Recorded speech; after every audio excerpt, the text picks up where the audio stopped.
What is going on, investors? Hopefully you guys are doing well out there. It is finally a Friday, and it's finally time for the FAANG Stock Recap Show here on the Investor Channel, where every Friday we recap all the major news and the technical chart patterns from all the major FAANG stocks. We are on the eve of a big Tesla event, and we had many of these stocks moving higher, including the stock we always kick things off with. That is Meta Platform. Start of the week at 568, and boom, up another 4.75%. Finished the week at 595, basically a fresh 52-week high for Meta. Now, the Magnificent Seven, as they're often called, actually trailed the S&P 500 in terms of Q3 performance since the first time since Q4 of 2022. So could we be moving into an earnings season where these stocks could be creating some buying opportunities? Certainly we'll see that as we move through the month of October. Now, Meta is entering the generative AI video arena. Obviously, OpenAI has kind of already taken a step in that direction as they unveiled Sora back in February. However, that was expected to be released already, but that is still more or less in beta mode. And according to ChatGPT, they really have no timetable for that. Essentially, what generative, basically AI video is you type a few sentences in and then a video is created. I think there's probably a lack of computing power that is necessary, obviously in development as well, obviously training data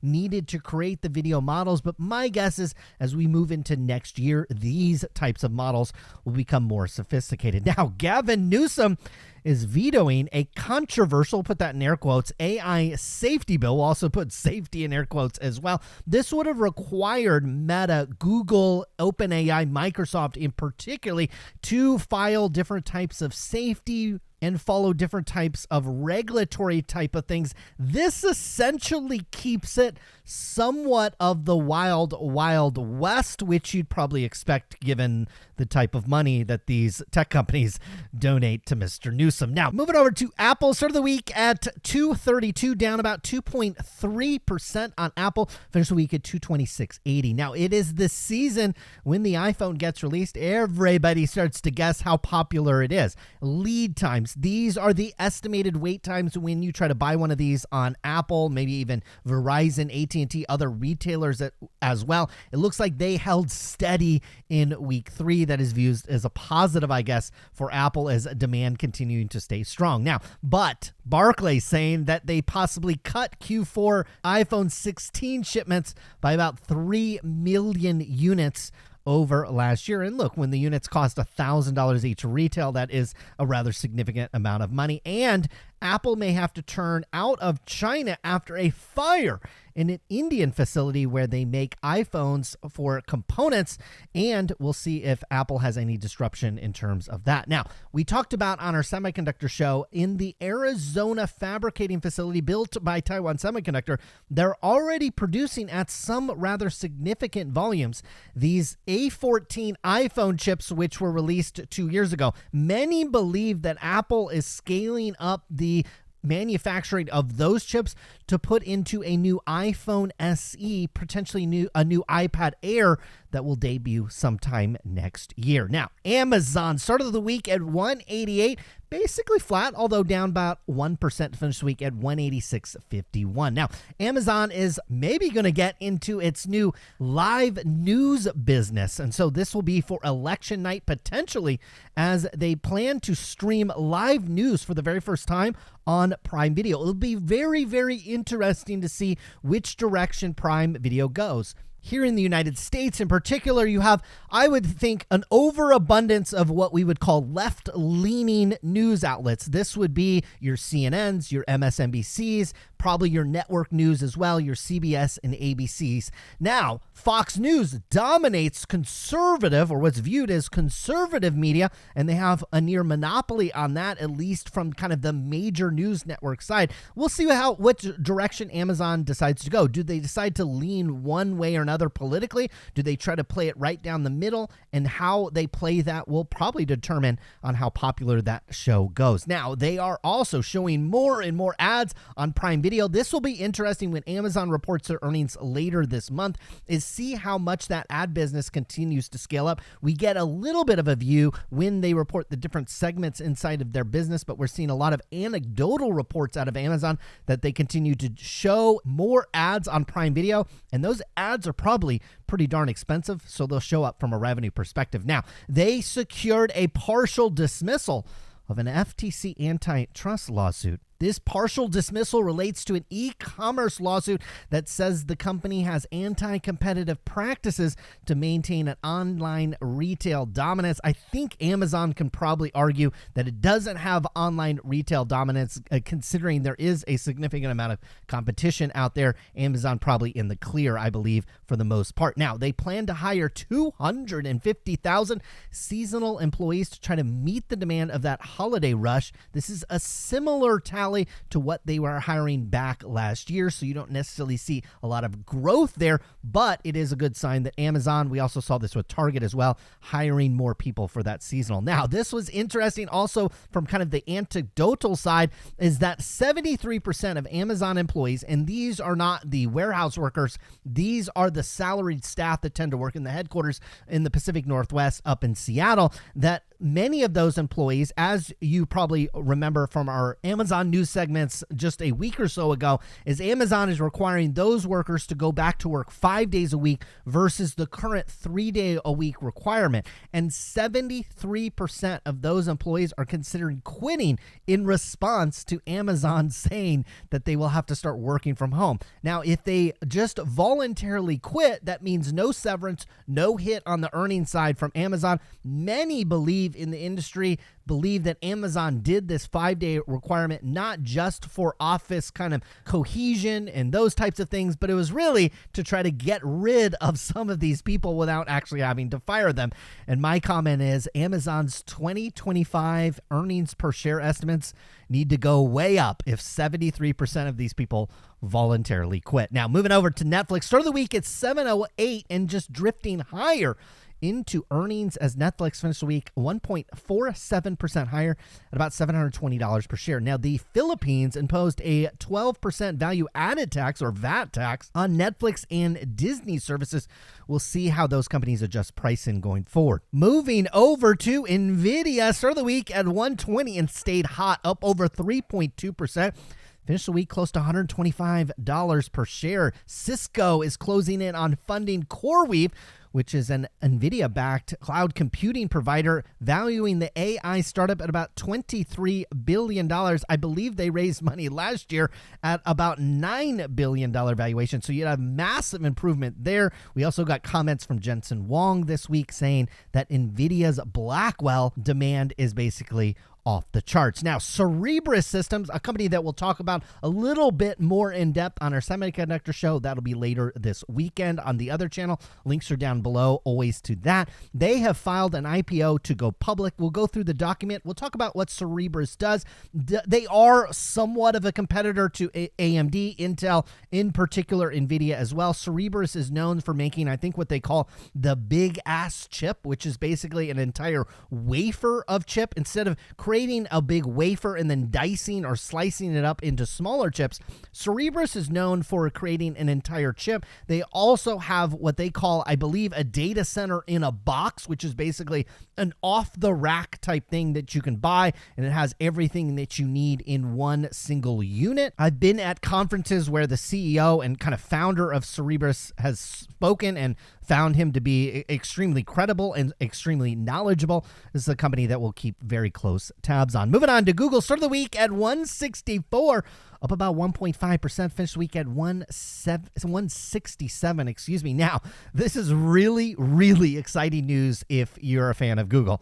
They are adding advertisements to those AI overviews. So when you search Google, I'm sure most of you, if you have this turned on, you've probably noticed that the AI overviews are coming up in more and more search results. They're also adding advertisements into Google Lens. It'll be interesting to see on the conference call what they are seeing from this. Now, I've got an example of this is somebody searched searched on Google, like how do I get a grass stain out of my jeans, and notice some organic results come up to articles.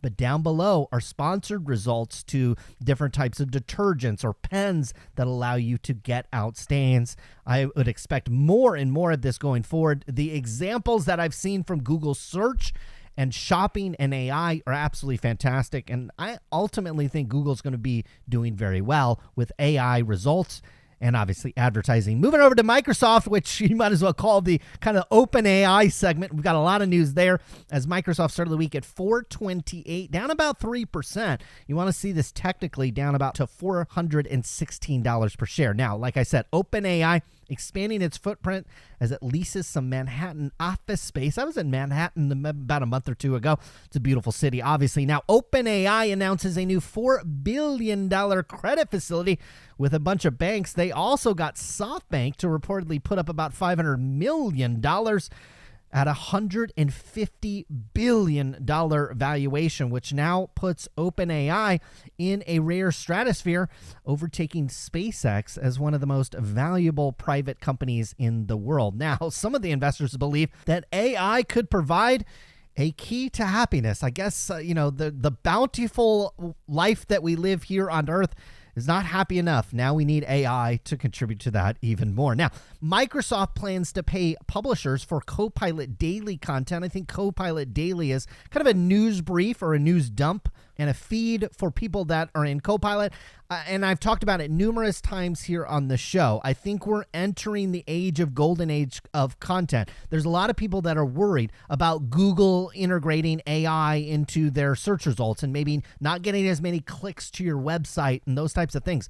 Well, in the short run, that is probably true. There's probably less searching going on, less clicks onto website, some less ad load as well. But in the long run, these platforms are going to have to pay publishers more and more money in order to access that content, and that content is going to become more and more valuable. So if you like making content, there's probably going to be more money to be made. Now, moving over to Tesla, started the week at 262, and maybe it's a sell into the big high stakes, I would say, event that we have just 6 days from now on 10/10.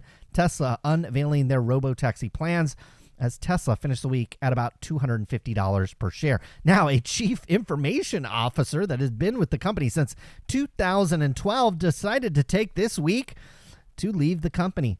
Just a week before that Robotaxi event, a key executive is leaving. I don't know what that has to say about the company and what they are going to release next week at a Hollywood studio, but we'll certainly have to see. We also got more news from Tesla this week as their cheapest Model 3 variant, which I think started at about $38,000, $39,000, depending on what day you looked at the price. Well, that is off the website. If you factored in a $7,500 tax credit, you could have got one of these bad boys for about $31,000. Now the cheapest Model 3 is $42,000.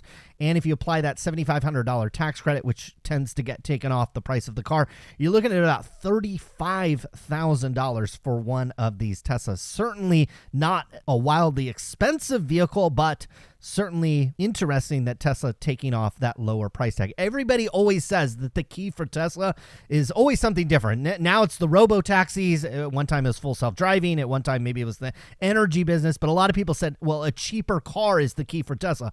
Well, here's Tesla telling you that it's not. They're pulling away their cheapest car because probably they're seeing in the data that it doesn't do a lot from them from a revenue and maybe even a profit perspective. Now, the company is dipping a little bit as we got a Q3 delivery number from Tesla. Deliveries came in at about 462,890 vehicles. The estimate was for about 1,000 more vehicles, so pretty close there on Tesla. From the Model 3, you actually delivered slightly more of those, about 440,000 versus about 436,000 was the estimate. It was really those other vehicle models, the more expensive ones, the much more expensive. We're talking about close to the $100,000 Model X, Model S, and the Cybertruck. Delivered just 23,000 of those. The consensus was closer to 26,000. Moving over to the technical segment of the show, and the S&P 500 just looks absolutely sensational. We just made a new higher high. We're just kind of hanging out at this level. Again, we're moving into earnings season. We heard from Nike, which was more or less a disaster earlier this week. We should hear from the bank stocks here relatively soon. JP Morgan, Wells Fargo, Bank of America are usually the first to report. We usually get Taiwan Semiconductor, one of the first tech companies to report. We'll also hear from Netflix as well. Key high stakes when it comes to earnings coming in the coming weeks. Now, Meta doesn't care at all. Boom, much higher high on this one. This one's looking absolutely fantastic from a technical perspective.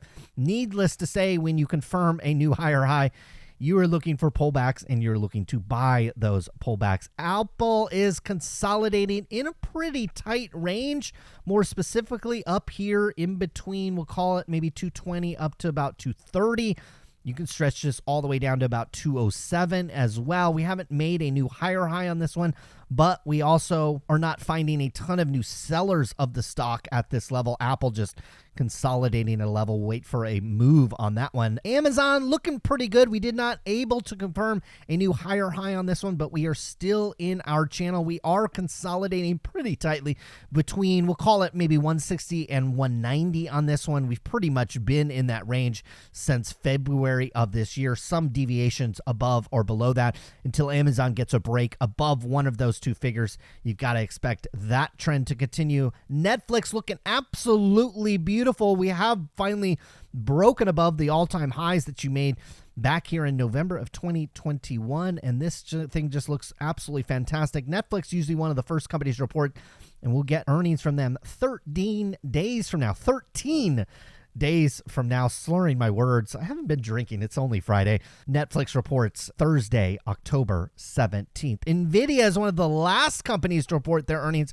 We were hoping technically for a new higher high for NVIDIA this week. Didn't get it. Doesn't mean all is lost. They're still very much in this kind of intermediate trend. This intermediate trend has been intact since October of 2022. There's also a much longer term, like multi-decade or a decade-long trend for NVIDIA. Until you get a significant break one way or another on NVIDIA, you'd have to assume that new higher high somewhere above 140 probably coming relatively soon. Google is just hanging out in an area where you'd expect. Google's usually one of the third or fourth companies out of this group to report.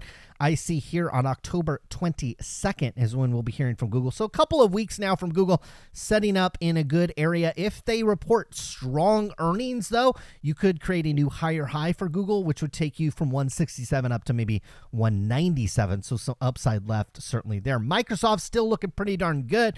You were making a series of higher highs. It was not confirmed more recently, but you are still confirming a series of higher lows. Microsoft tends to report the same week and oftentimes the same day as Google. Looks like Tuesday, October 22nd for Microsoft. And Tesla's got a high stakes couple of weeks. We've obviously have that October 10th October 10th Robotaxi announcements, and I think that pushed back the earnings because Tesla tends to report usually the same week as Netflix. I'm seeing that delayed until October 23rd, although with delivery numbers and those types of things, the earnings tend to be anticlimactic for Tesla. So you've got a giant week for Tesla. Technically, you would not want to see this one break down, probably this level at 210. You break below 210 with Tesla, that is really, really a bad sign. You're probably coming much lower on this one. Maybe retesting these areas down here at 175. A break higher with Tesla could push you into the 290s. That would probably be an area where I would suggest taking at least a couple of profits depending on how that Robotaxi event looks. If they are close, and I'm talking months away from revenue and potentially profit from Robotaxi, which I don't expect to be the case, but if they have an event which really clearly outlines revenue and profit for a company of this size, that could be enough to push it higher. We'll certainly be back next week to cover it, but until then, be sure to subscribe to our newsletter, our other channel down below. Follow us on social media as well. All of it is free. It's free to hit the like button, and it's free to maybe leave a nice or even a mean comment. It's Friday. You're not going to ruin my day. Thanks for tuning in today. We'll be back next week. Have a safe weekend. Good luck with your investments.